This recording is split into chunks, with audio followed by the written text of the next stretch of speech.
So if you guys have been following along with the channel, you'll know that last year I K-swapped my 1995 Honda Civic.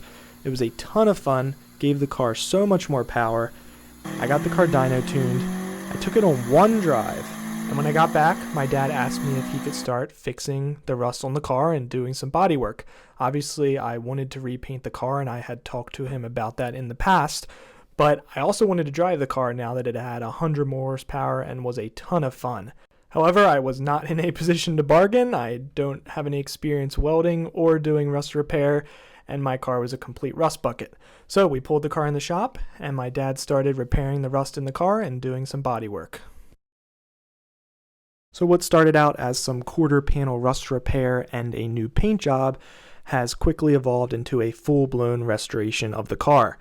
It started when I decided to take the rear half of the car apart, including gas tank and rear suspension, in order to fix a little bit of surface rust.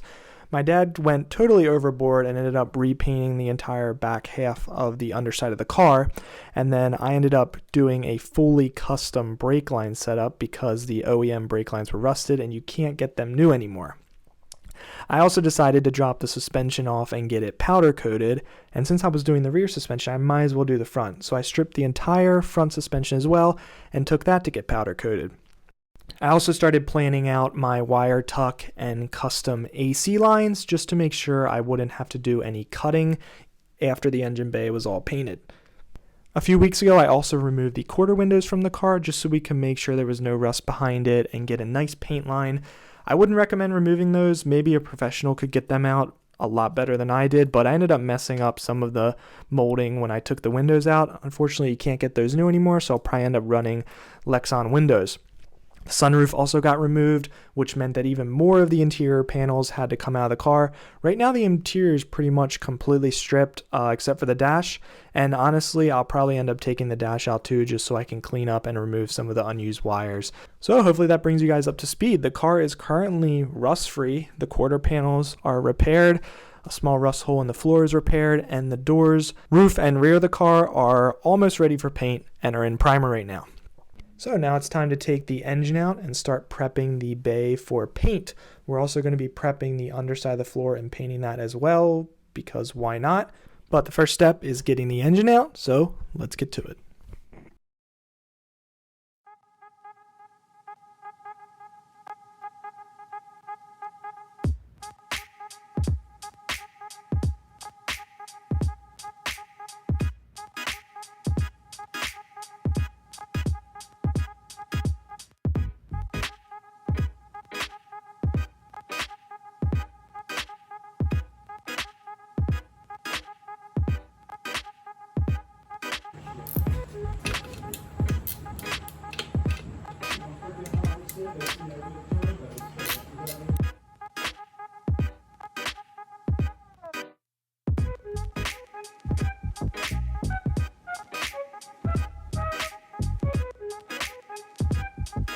Oh, I know.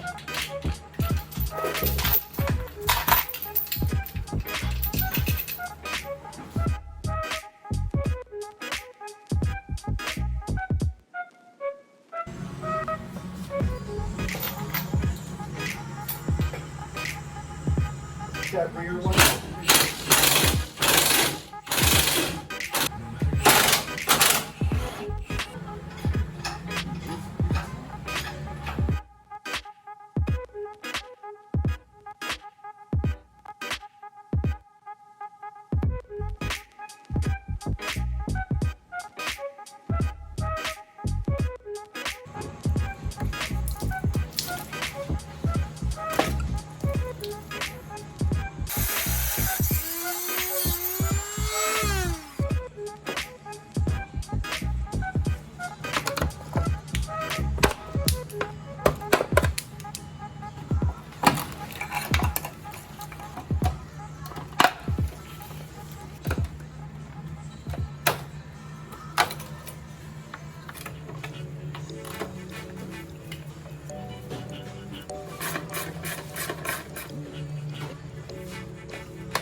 So I hope you guys enjoyed that quick summary on the Civic project so far.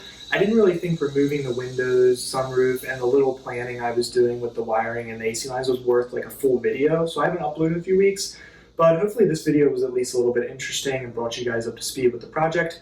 This week I'm working on my Mustang tune a little bit because some of the air-fuel ratios are a little bit off. I'm trying to get that sorted out, but this weekend I'm definitely going to be working on the Civic. I'm going to be prepping the entire underside of the car for paint, and hopefully in a few weeks we'll have the engine bay and the other side of the car painted, so stay tuned for the next video. If you made it this far in the video, here's a look at the front suspension parts, all powder coated. This is pretty crazy. The powder coater did such a good job on these. They even made sure to keep the bearing holes all clean. Pretty amazing.